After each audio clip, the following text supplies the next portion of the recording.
Eta irtedia. Venga, Ivonne, venga.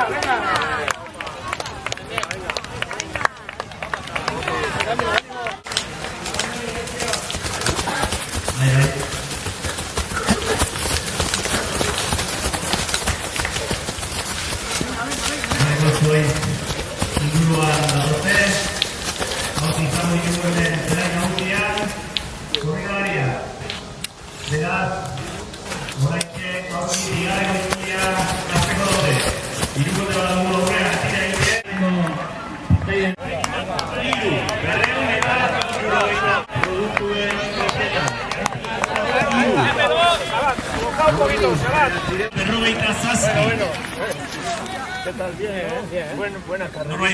Hirurogeita mairu, 273. Eneko Agirrezabal, hemen dator, txalo bero bat, izugarrizko lasterketa egin bai du. Hemen dator, Ander Sartazu. Horrek ere txaloa merezi du. Zen oraitxe Ignacio Tanko. Hemen txeratoz. Txalo bero bat deneri.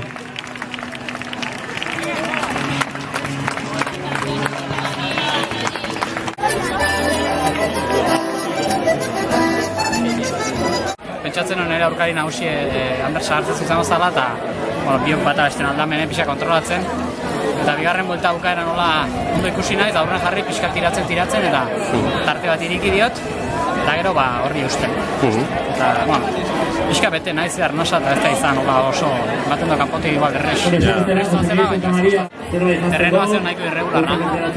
Bukatzik nola etzeo, eta bukatzeko lehortututa hola, zorun kusiak eta bazeren da pixka kontu zikti barra zen. Baina beti da konstantemente gora, behera. Orduan, buelta emateko, nahiko komplikatu.